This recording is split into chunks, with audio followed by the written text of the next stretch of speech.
vicio te invade, tú, mujer u hombre moderno. Producciones Siglo presenta Espacio Cultural de la Asociación Uruguaya de Escritores. Lo nuestro es arte. De esta época ruidosa, bulliciosa, no te asustes.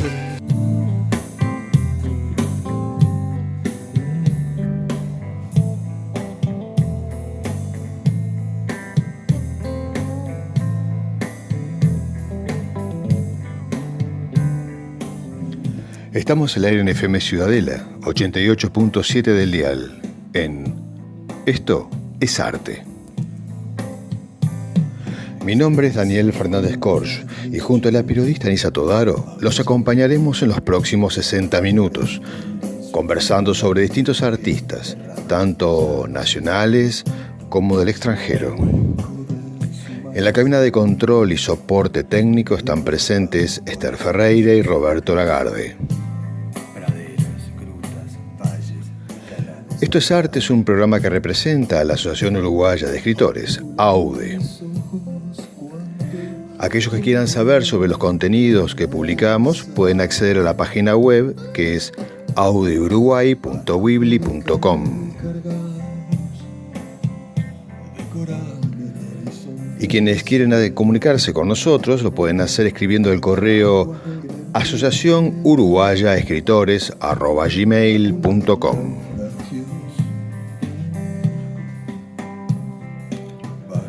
En el programa de hoy tendremos el homenaje, en esta ocasión a Honoré de Balzac. Tendremos los cumple literarios. Tendremos Voces en nuestro tiempo, espacio presentado por Nisa Todaro.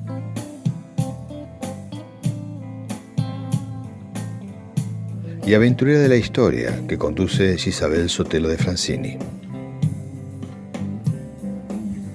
Además de los distintos anuncios que Nisa nos va a presentar, espacios que se están abriendo nuevamente en plataformas digitales.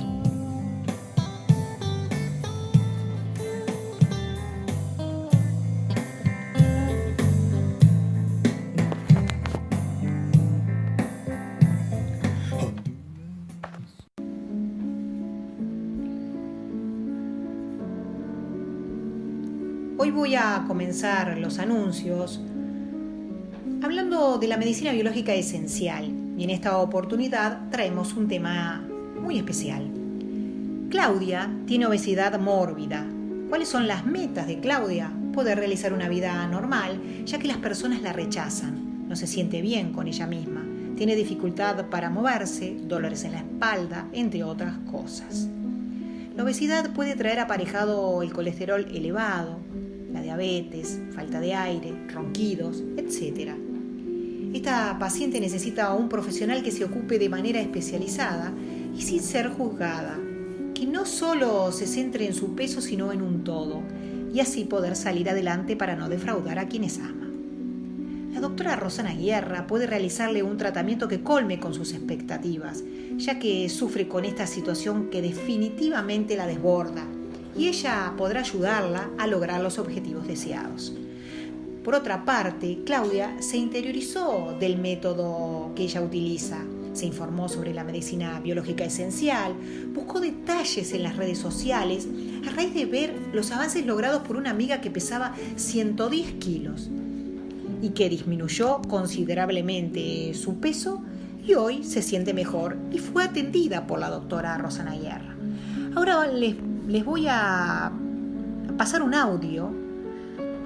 ¿Qué nos tiene la doctora Rosana Guerra para contar? ¿Lo escuchamos? Me gustaría hablar con ustedes de un tema tan importante como el coronavirus. Yo diría que más, y es la obesidad. ¿Cuántos llegan a la consulta pidiendo, por favor, poder bajar de peso?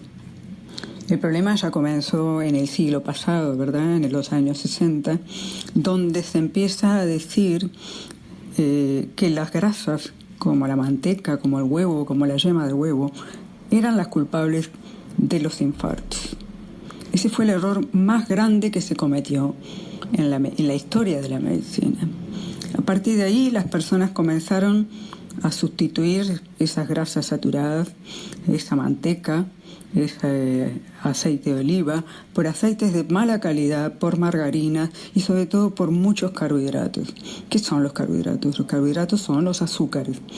Y no solo el azúcar blanca, estamos hablando de bizcochos, estamos hablando de alfajores, estamos hablando de harinas, estamos hablando de pastas y de muchas otras cosas más con una gran cantidad de azúcar. Y es el azúcar que se convierte en grasa y nos da colesterol y nos tapa nuestras arterias hasta el punto de no poder caminar. Nunca olviden eso, no son las grasas, son los azúcares o carbohidratos.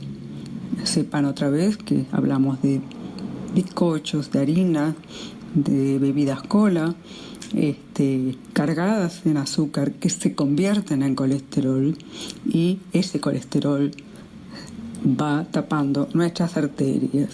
Y esa es la causa principal de que hoy día tengamos más obesidad, más cáncer, más colesterol, más arterias tapadas en todo nuestro organismo y más muerte por problemas cardiovasculares.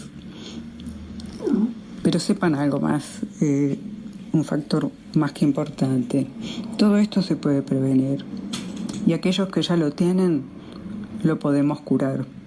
Eso sí, sin voluntad no podemos hacer nada.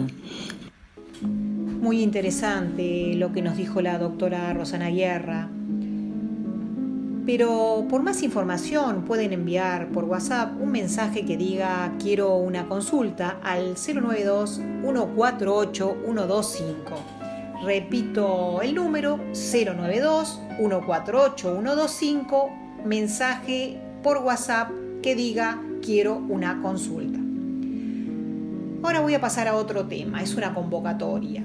El Grupo de las Artes de Piriápolis convoca a sumarse a la propuesta El Color y la Letra 2020, pero por más información enviar un mail a grupodelasartes@gmail.com y ahí podrán obtener las bases para participar de este interesante proyecto.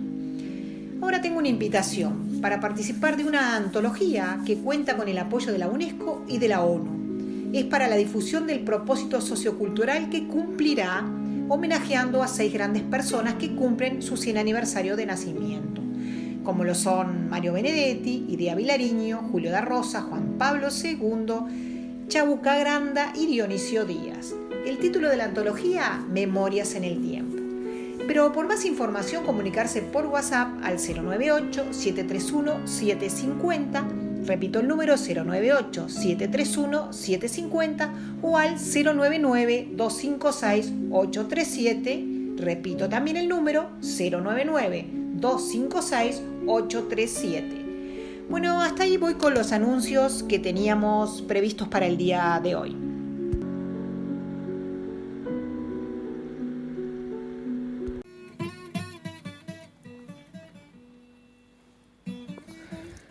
El amor implica un fenómeno tan raro que se puede vivir toda la vida sin encontrar el ser a quien la naturaleza ha concedido el poder de hacernos feliz.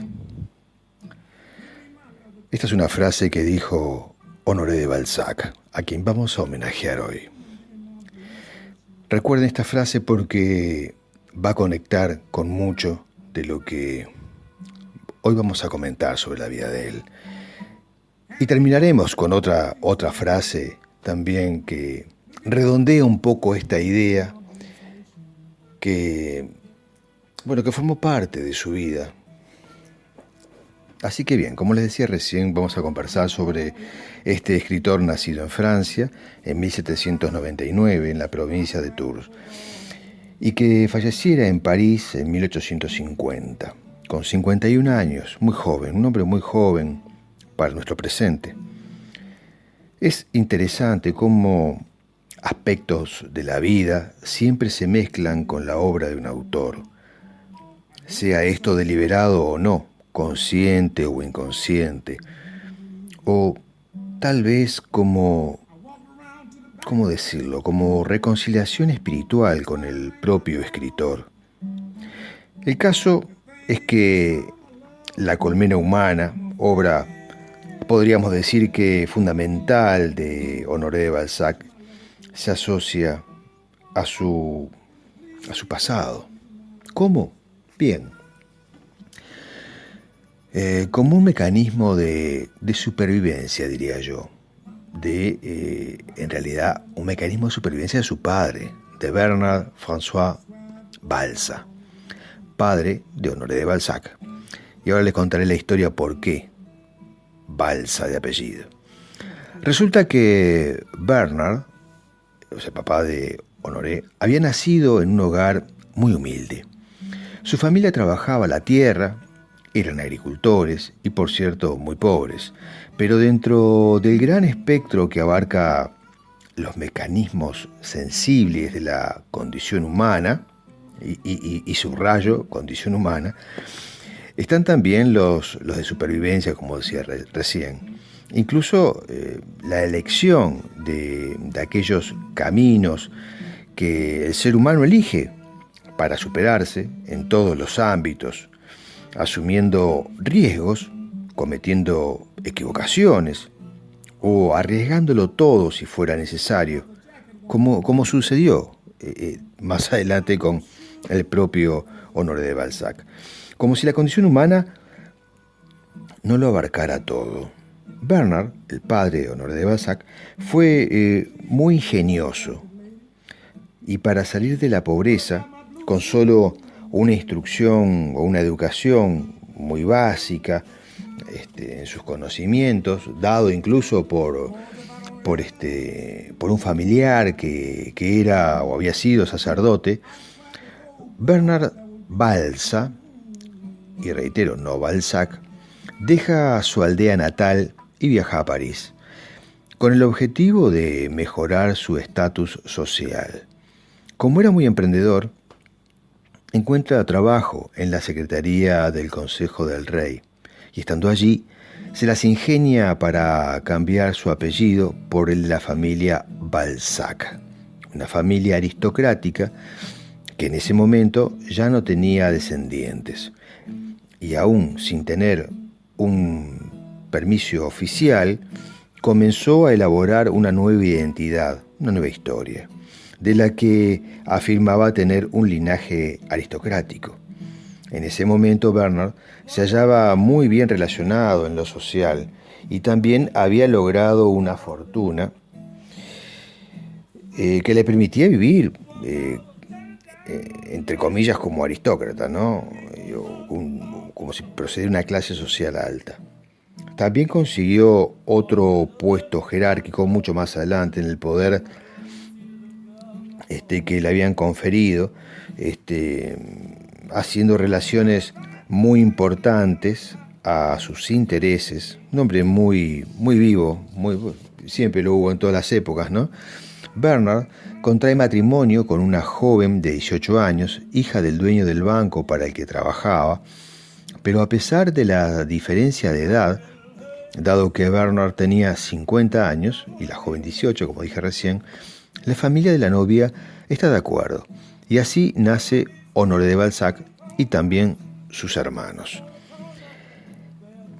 La infancia de Honoré de Balzac es muy dura, desde lo emocional, dado que ninguno de sus padres le otorga ninguna atención, y él es criado por una nodriza hasta los 4 años en casa de la nodriza, y cuando pasa a vivir con sus padres, ellos lo ignoran hasta que rápidamente es enviado a un internado donde pasa 8 años en condiciones terribles.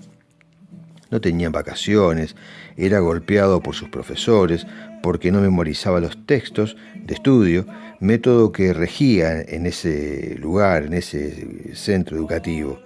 Durante ese periodo tampoco vio o tuvo visita de sus padres, o lo visitaban algún fin de semana que otro muy salteado, pero también muy salteado. Su madre tampoco le enviaba ningún dinero para que el joven Honoré de Balzac comprendiera la importancia del ahorro. O sea, no tuvo privilegios ninguno y la pasó mal. todas estas experiencias formaron parte de una de sus novelas, Louise Lambert. Todos estos padecimientos, podríamos decir que psicológicos, desembocaron en una enfermedad indeterminada y así consigue salir del centro educativo para ingresar en otro en el que tampoco hubo muchos progresos. En este otro también pertenecía a unos amigos de la familia. Y continúan las presiones de su madre para que Honoré terminara sus estudios y sea alguien en la vida. Pero como Honoré no responde, lo envían tiempo después a la Sorbonne de París para que estudie Derecho, donde termina graduándose de abogado, pero también donde él tiene un encuentro con las letras y la filosofía, y allí encuentra realmente un sentido a la vida. Después que se recibe, pasa a trabajar por un corto periodo de tiempo, es redundante, corto periodo, en un estudio de prestigio, también amigo de la familia, al que después de un tiempito el hombre se retira y le ofrece ser socio del estudio. Honoré de Balzac rechaza la oferta porque halla que su vida está en la literatura. Y pese a la presión familiar, Honoré deja el trabajo y se instala en París. Escribe una obra llamada Cromwell, publicada en 1820, de tema histórico, pero muy mal escrita, de mala calidad. Es objeto de la peor crítica dentro de su círculo más íntimo. Incluso creo que uno de sus cuñados le lleva el manuscrito a un profesor de literatura para que hiciera una evaluación, y dijo que se dedicara a otra cosa y no a la literatura. Pero él persiste, y tiempo después Honoré consigue dar con un escritor no conocido, pero que realizaba novelas breves por encargo. Y le propone trabajar de ese modo como forma de conseguir dinero fácil.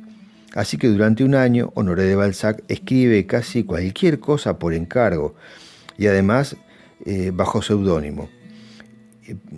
Escritos de muy mala calidad, que iban abarcando cualquier tema, incluso hasta panfletos políticos. Hoy se conocen o se tiene identificadas a 9 publicaciones de ese periodo, pero se desconocen cuántas más pueden haber por allí o se pudieron haber editado en aquel momento dentro de ese formato. Esa etapa de escritura rápida y por encargue es económicamente buena, pero cuando decide invertir en una publicación especial que le habían sugerido hacer sobre las obras de Molière o de La Fontaine,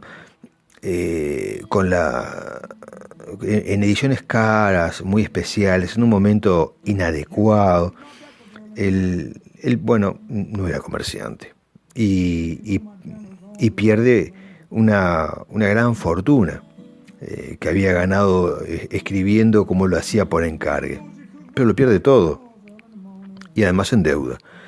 Y así continúa intentando recomponerse económicamente, pero todo lo que hace le sale mal, siempre en el ámbito editorial. Y después, perdido por perdido y muy entusiasmado con la guerra de los Joannès, que es un levantamiento antigubernamental en distintas regiones rurales del oeste de Francia, durante la primera parte de la República, entre 1794 y 1800, Balzac decide novelar este periodo de la historia y, si bien no consigue el éxito que esperaba, logra sí llamar la atención, pero lo estimulan a seguir escribiendo y y logra publicar La piel de Zapa. Una obra interesante, y luego se conecta con otra cosa en su vida. Luego vendrían otras novelas también, ¿no?, que integrarían la comedia, la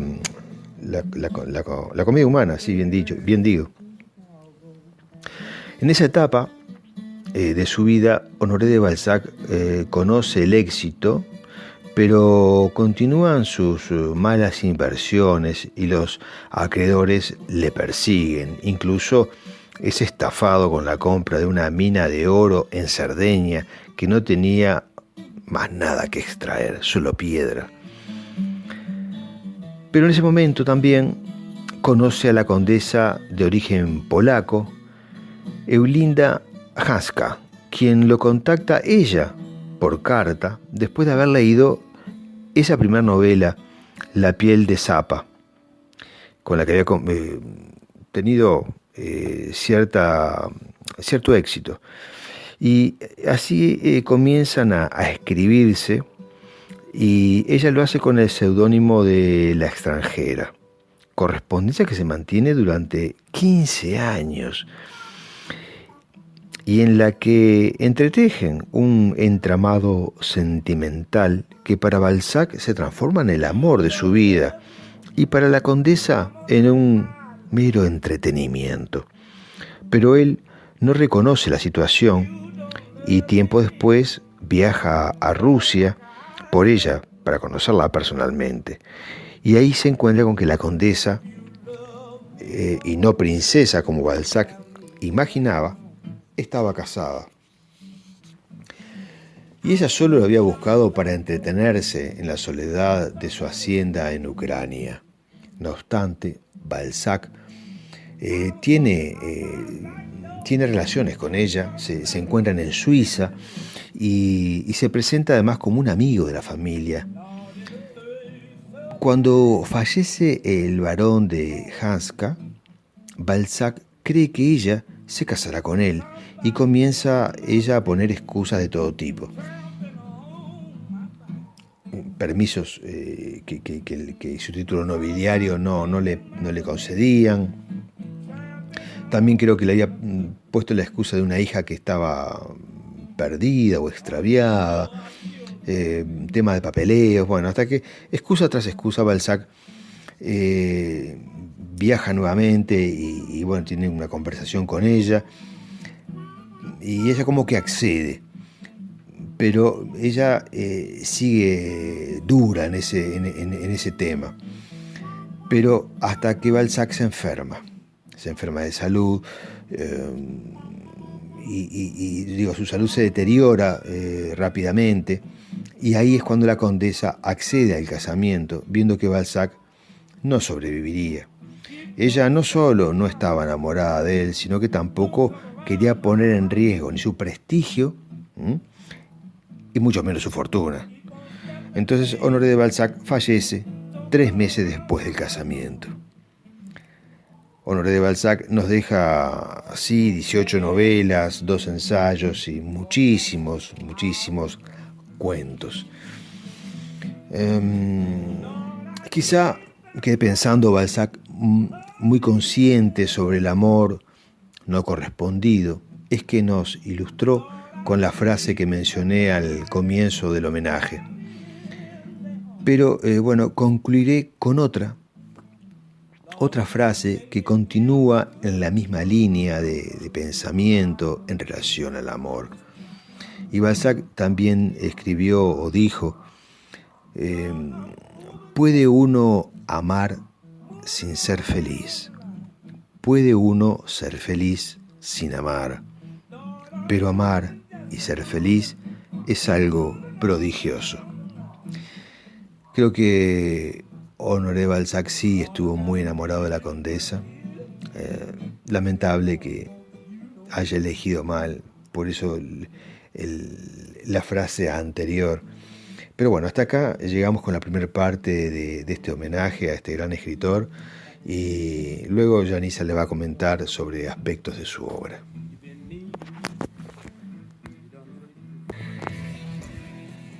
Vamos ahora al primer corte de este homenaje y lo hacemos con una canción en vivo grabada el año pasado por los tres poetas Ocupas y por Daniel Fernández Corch en su espectáculo Raigal llamada Canción de la Selva en homenaje a Horacio Quiroga.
Voy a continuar con la segunda parte del homenaje a Honoré de Balzac, este novelista francés, el representante de la novela realista, uno de los grandes de la literatura universal.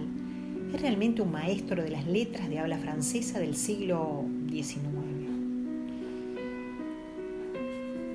Tiene una extensa cantidad de obras, y entre ellas está Papagoriot. Solo le voy a mencionar tres, ¿no? Entre ellas está Papagoriot, publicada en 1835, considerada una de sus obras más importantes y forma parte de los acontecimientos de la vida privada. Es una de las 87 novelas que constituyen la comedia humana, un libro que lo hizo famoso porque captó de forma minuciosa esa condición y gama de tonalidades que poseía la sociedad francesa del siglo XIX. Estudió la familia, el matrimonio, los extractos y la corrupción de la sociedad parisina. El drama que viven los personajes, entre ellos Papagoriot, el protagonista central, un hombre que muere en la miseria y que a la vez es rechazado por sus hijas a pesar de que lo dio todo por ellas. Esta novela no posee capítulos, comienza y continúa sin parar hasta el último diálogo. El último diálogo es con uno de los personajes, que es Eugenio Rastignac. Este dato no es menor porque les puede parecer a algunos que es un libro aburrido, pero es todo lo contrario, es entretenido, intenso y excesivamente citable.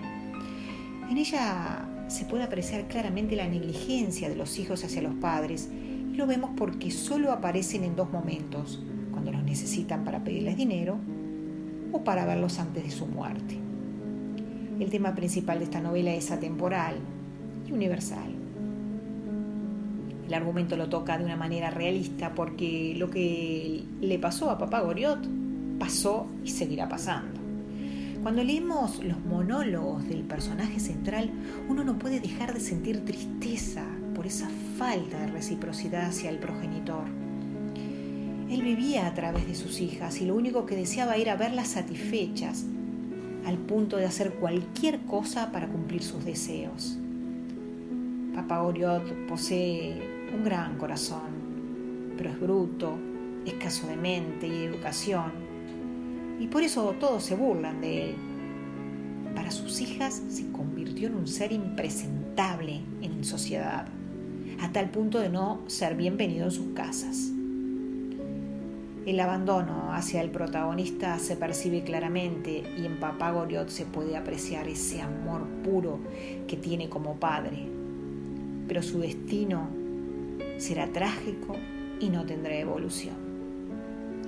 A la hora de realizar las descripciones de los personajes, ahí Balzac es un experto, porque lo hace de una forma totalmente creíble. Por otra parte, algo muy notorio de esta novela de Balzac es el paternalismo que posee el propio autor, rasgo característico de los escritores del siglo XIX.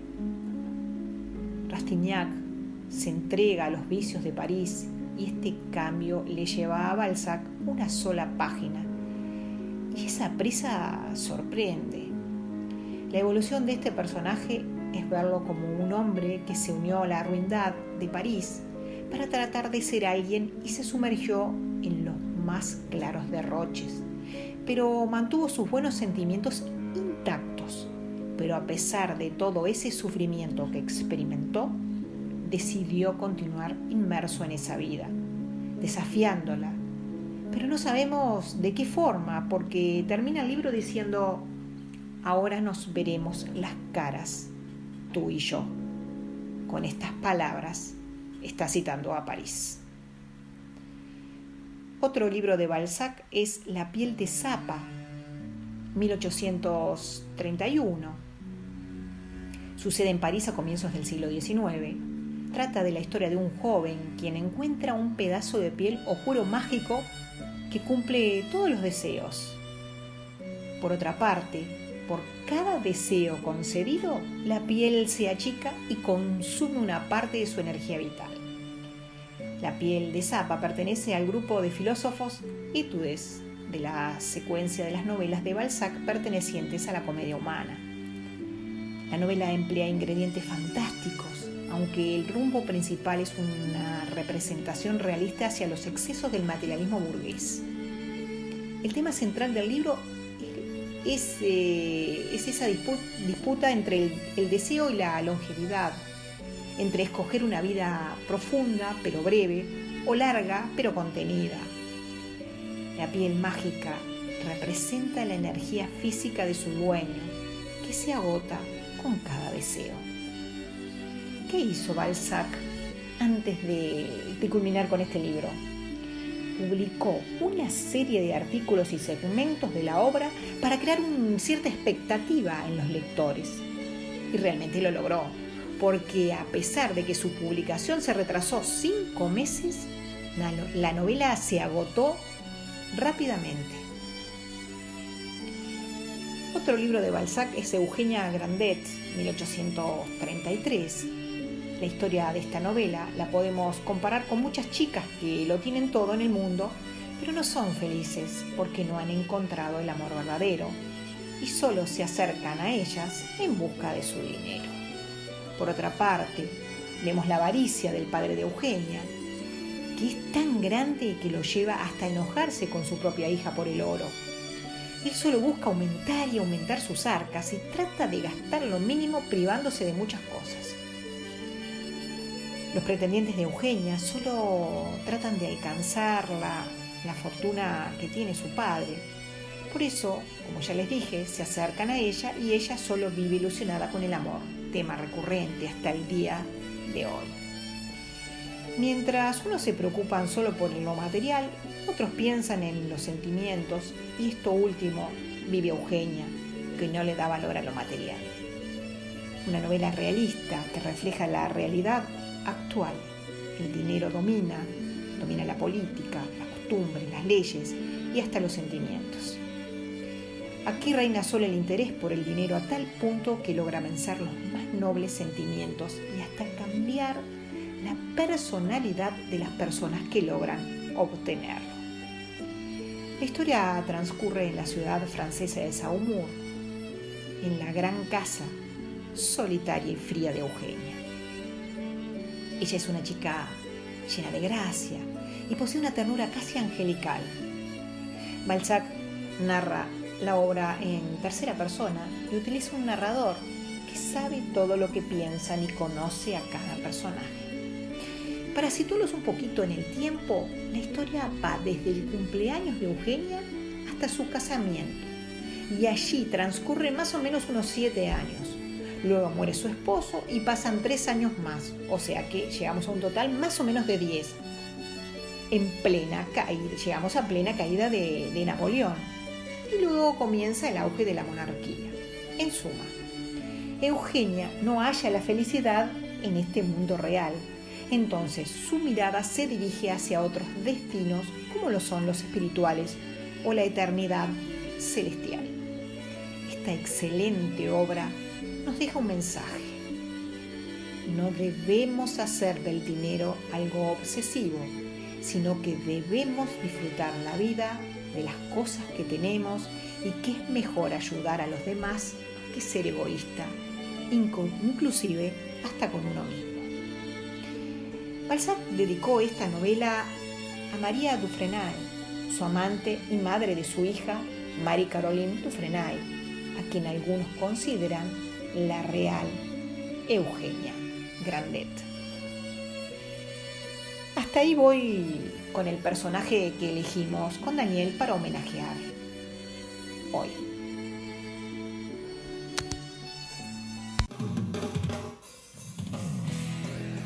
Vamos ahora al segundo corte de Esto es Arte y lo hacemos con Numencias, una canción grabada en vivo, compuesta por Daniel Fernández Corsch, interpretada junto a Claudia Rossi, llamada Cabezas al Rape.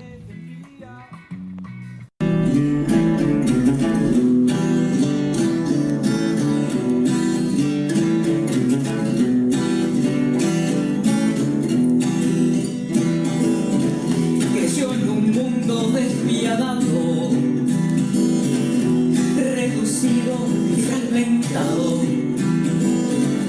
Un suelo frío la sostenía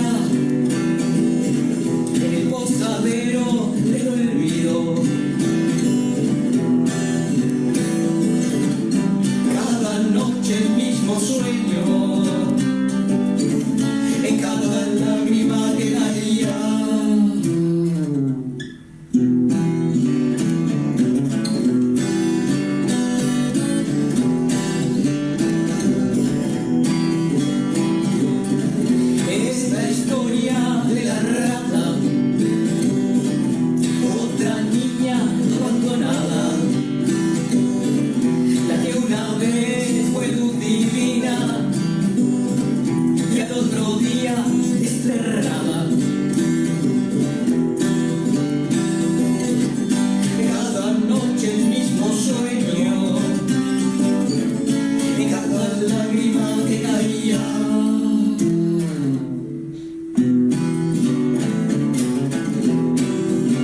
llegamos a los cumple literarios del programa de hoy de Esto es Arte.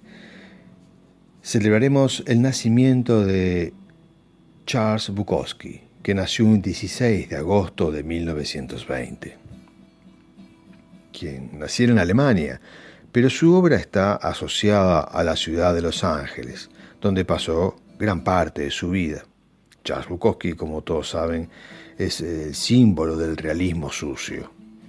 Hay una frase que Nisa tiene en el living de su casa que es muy elocuente. Y dice: sé lo bastante bueno en cualquier cosa y te crearás tus propios enemigos. También celebraremos el nacimiento de Edgar Lee Masters, que nació un 23 de agosto de 1868, poeta y dramaturgo estadounidense de Pensilvania, muy crítico del gobierno y sus políticas imperialistas, autor de la célebre antología de Spoon River. Y por último, celebraremos el cumpleaños de Jorge Luis Borges, que nació un 24 de agosto de 1899. Jorge Francisco Isidoro Luis Borges, escritor argentino, autor de cuentos, ensayos y poemas, conocido por el Aleph, la Biblioteca de Babel, el Libro de Arena. Quien dijera también, hoy estamos para las frases, una frase muy interesante que siempre recuerdo, que dice que el único perdón es el olvido. Y dice: yo no hablo de venganzas ni perdones, el olvido es la única venganza y el único perdón.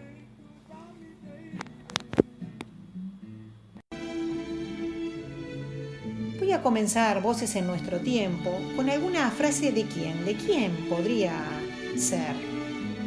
De Honoré de Balzac. A veces hablamos mucho y decimos poco. Para expresar más, conviene pensar más. El amor implica un fenómeno tan raro que se puede vivir toda la vida sin encontrar el ser a quien la naturaleza ha concedido el poder de hacernos feliz. El amor es la poesía de los sentidos. Vamos a pasar a las voces de nuestros escritores y escucharemos un trabajo de una voz nueva, la de José Licidini Sánchez, que es escritor, periodista, profesional en Derecho, ciudadano ilustre del departamento de La Valleja, asesor cultural de la ONU, miembro de la UNESCO, entre otras cosas. Escuchemos el trabajo que nos envió José Licidini. Perdón. Perdón por la cultura de las armas, que hace del hombre fiera cruel. Parece que proviene de la hiel y ser poseedor de horribles karmas. Perdón por la guerra y la injusticia, por tanta sangre, lágrimas y horror, pues aun siendo producto del amor, lo ciega el poder y la avaricia. Perdón por el esfuerzo fugaz, por entregarlo todo a la suerte, por rendirle pleitesía a la muerte y abofetear la cara de la paz. Perdón a todo aquello viviente, por su exilio, destrucción y dolor. Para el planeta no somos lo mejor. Aquí no vino ningún inocente. Perdón, pero aunque esto asombre, aún pervive un sentimiento sano. El Cristo no entregó su cuerpo en vano. Creo que hay esperanza para el hombre.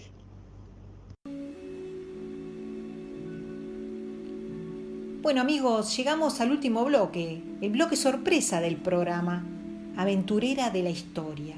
¿Qué nos habrá traído hoy nuestra corresponsal en Francia, Jezabel Sotelo de Francini? ¿Qué historia compartirá hoy con nosotros? ¿La escuchamos?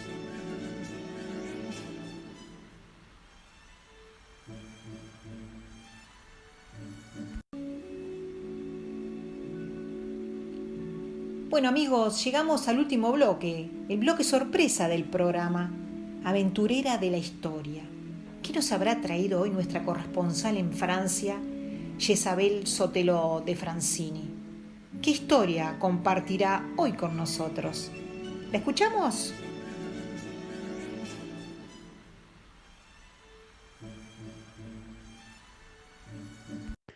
Buenas tardes Uruguay, buenas tardes Nisa, buenas tardes Daniel, buenas tardes a toda mi querida radioaudiencia, aquí en un capítulo más de Aventurera de la Historia.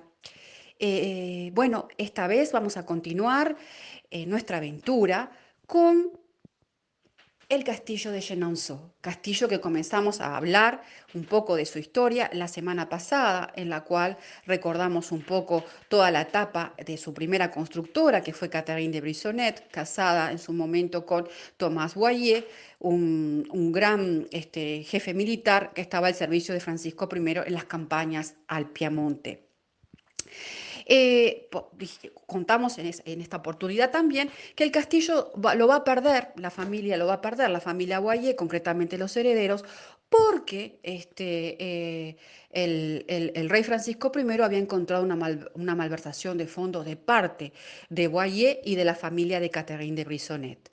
El castillo lo pierden y entra en juicio con el Estado o con la corona, la parte civil, digamos, la parte civil de todo lo que es el juicio legal.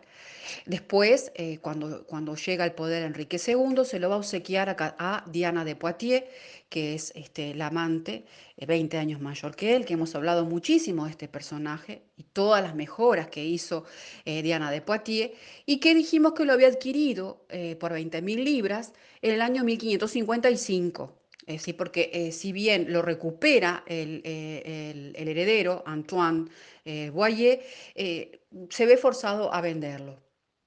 Para esto, Diana de Poitiers va a llamar a un arquitecto, el arquitecto de la corona, Philippe de Orme, que va a ser el que va a realizar todos los castillos, perdón, todos los jardines, jardines maravillosos, porque los jardines no eran no estaban tan cuidados o tan, de alguna forma, no eran tan ambiciosos. Entonces, ella va a empezar lo hablamos, qué tipo de flores, qué tipo de potager eligió para estos jardines.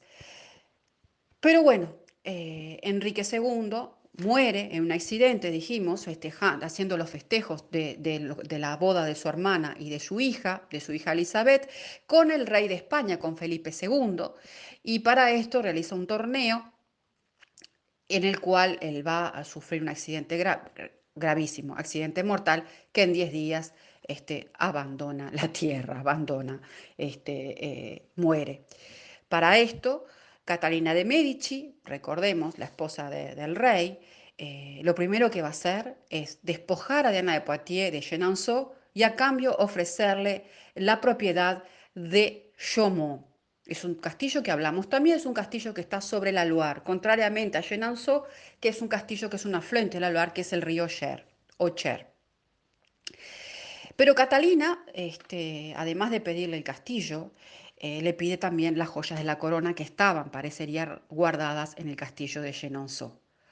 Y ahí, es decir, desde Diana de Poitiers, que directamente era su nido de amor con el rey, dándole un halo romántico a este castillo fascinante, a este castillo de estructura veneciana, extremadamente femenino, que lo hemos dicho y lo hemos reiterado, Catalina le va a dar otro sentido.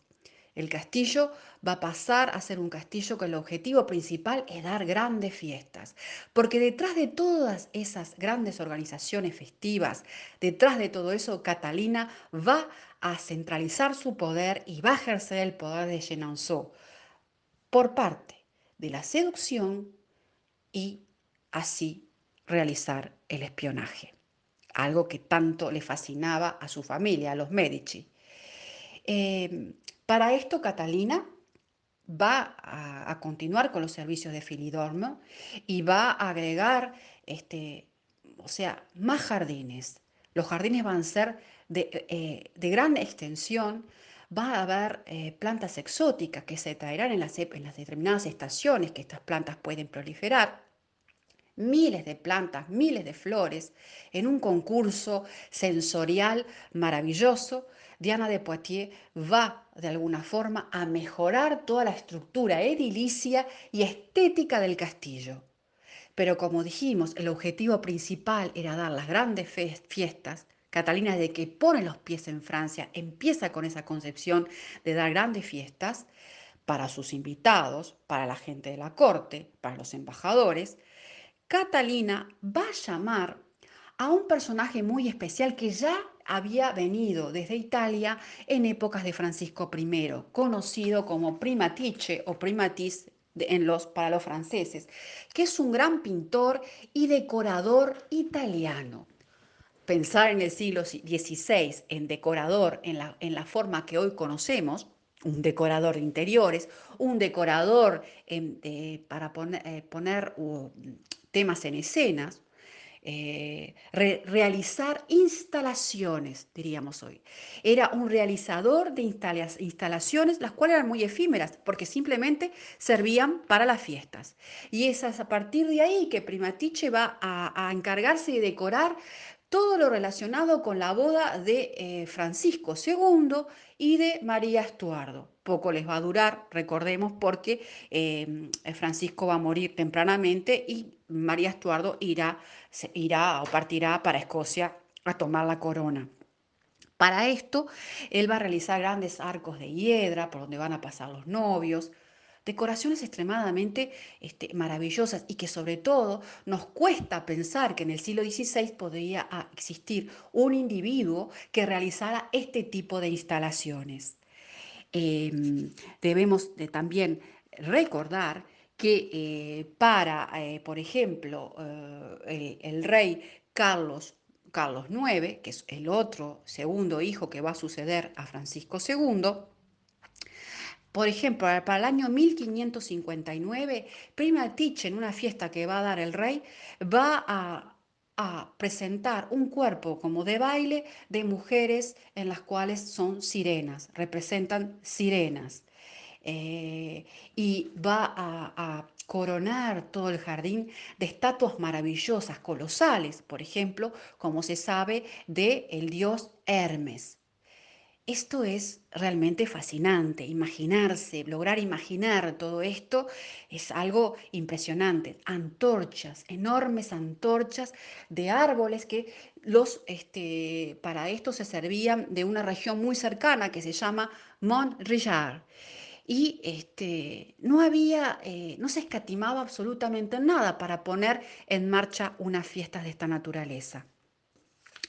Y en 1577, por ejemplo, el rey Enrique III, que viene de la campaña de Polonia, su madre también va a realizar una gran fiesta al cual el rey tenía gustos muy particulares y que hoy nada de esto puede chocar, pero para la época tal vez podría ser un poco chocante. ¿Por qué? Porque este rey era muy particular, era aparentemente un rey bisexual, pero que estaba rodeado de un cuerpo que se llamaba el escudo del rey, conocido como los mignons, es decir, los delicados, en los cuales para realizar las fiestas hacían travestismo. O sea, ellos se vestían de mujer, el rey también hacía lo propio, y todo esto era preparado por Primatice. Es decir, con gran sofisticación, más allá de que las buenas costumbres de la época o lo que de alguna forma enseñaba la iglesia no se tenía muy en cuenta. A todo esto, durante toda esta época, es importante tener en cuenta que Catalina de Medici vivió todas las guerras de religión, vivió la guerra de religión, el enfrentamiento entre católicos y hugonotes. Lo mismo Diana. Diana era odiada por los hugonotes por ese gran fervor católico y ese fervor que la unían a la familia Guisa o Guise. Así que bueno, con estas fiestas,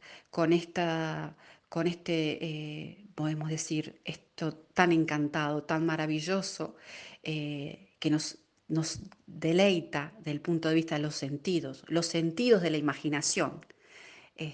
Los tengo que empezar a dejar y continuaremos porque el castillo de Chenonceau da mucho, mucho para hablar capaz que podemos hacer otro capítulo más de Aventura de la Historia. Así que bueno, les digo que pasen muy, muy bien. Les mando todo mi afecto desde acá, de la Touraine francesa, en una aventura más de Aventurera de la Historia. Les digo hasta el martes próximo y nos seguimos siempre juntos.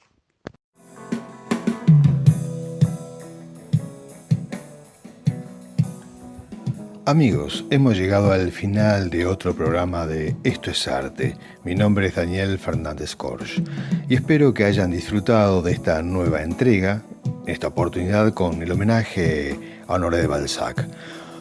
Una gran alegría haber compartido esta aventura radial junto a Anisa Todaro y Isabel Sotelo. También recuerden que para comunicarse con la doctora Rosana Guerra lo deben hacer únicamente por WhatsApp diciendo quiero una consulta al 092-148-125. 092-148-125.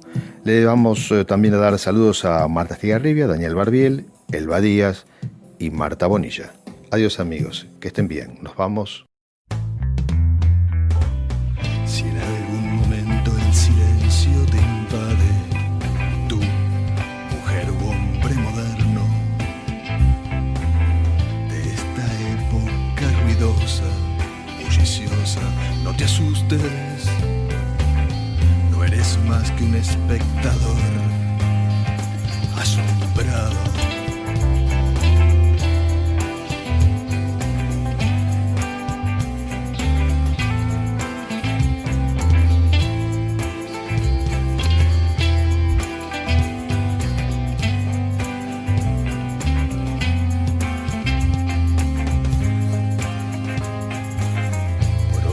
Posibles realidades plasmadas dentro del plasma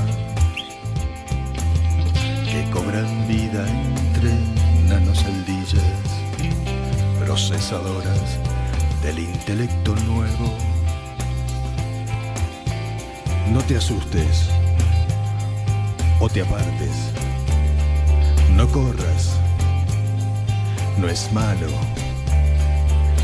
Es simplemente, es silencio. Por tus oídos ascendieron los ruidos que alguna vez hemos inventado y los que no, llenándote el cerebro de timbales, tintineos, sirenas y explosiones. Máquinas en su apogeo.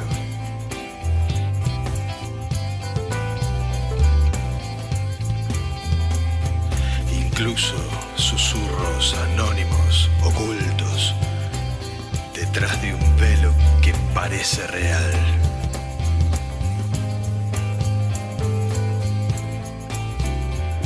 No te asustes o te apartes, no corras. No es malo, es simplemente silencio. Silencio.